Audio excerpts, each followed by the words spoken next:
Hello, good morning. Friday morning mga friends. Ayan. Ito, mayroon na naman tayong bagong tuklas na lulutuin. Ayan. Siyempre, nag-iisip tayo kung ang anong mga i-deliver natin bukas, kung anong maganda o kung anong masarap na itinda. Ayan. For today's vlog mga friend, ito, gagawa tayo ng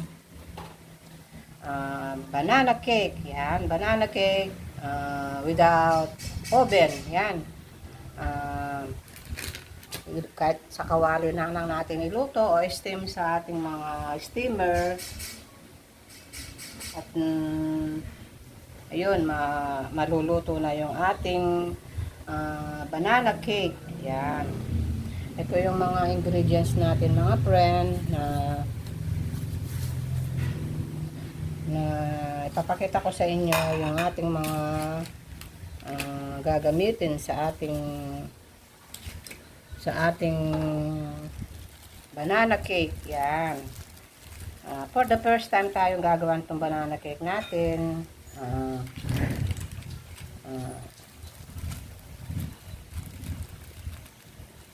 Ito ay pwede nating pang negosyo o pantinda o pangkain. Yan. Ito, i-share ko sa inyo mga friend yung ating inom muna tayo.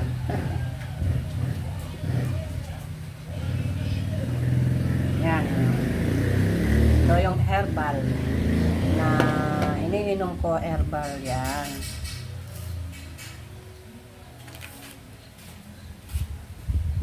Ito, meron tayong ito yung ating mga lulutuin mga friend sa ating ito yung ating mga gagamitin sa ating banana cake. Yan.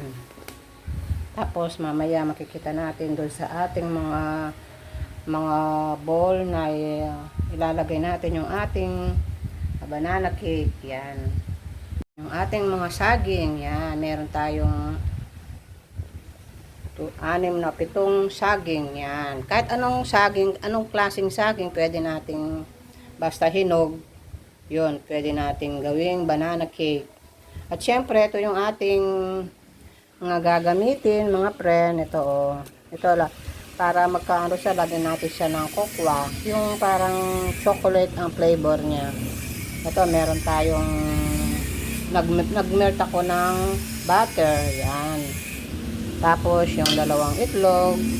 Yun ang ating mga ingredients. Meron tayong vanilla at ating baking powder. Yun.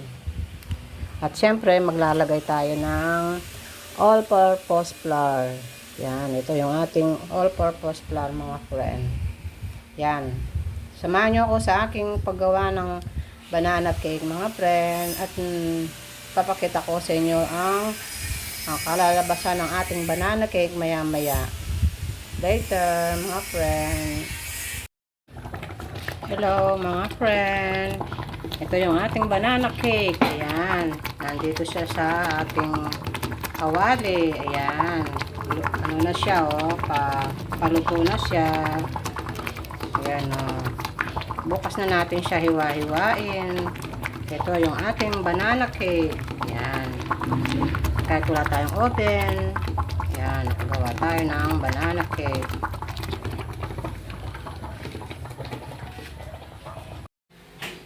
Hello mga friend, ito yung ating nagawang banana cake. Ayan, meron na siyang keso filling. Ayan. Ayan, ito na yun. Aalmusalin natin for today. Ayan, ang ating banana cake na ginawa natin. Ayan. Ito, oh, yung ating banana cake. Ayan, lalagay na natin. Ayan, meron siyang keso. Ayan, ito yung almusal natin for today, mga friend. Ayan. Ayan, para makakain na si Ron. Ayan. Ayan, tsaka si Daddy Lolo. Si Daddy Lolo, kain na tayo. Ang almusal. Tikman yung aking banana cake. Yan, ano, Lolo? Yeah.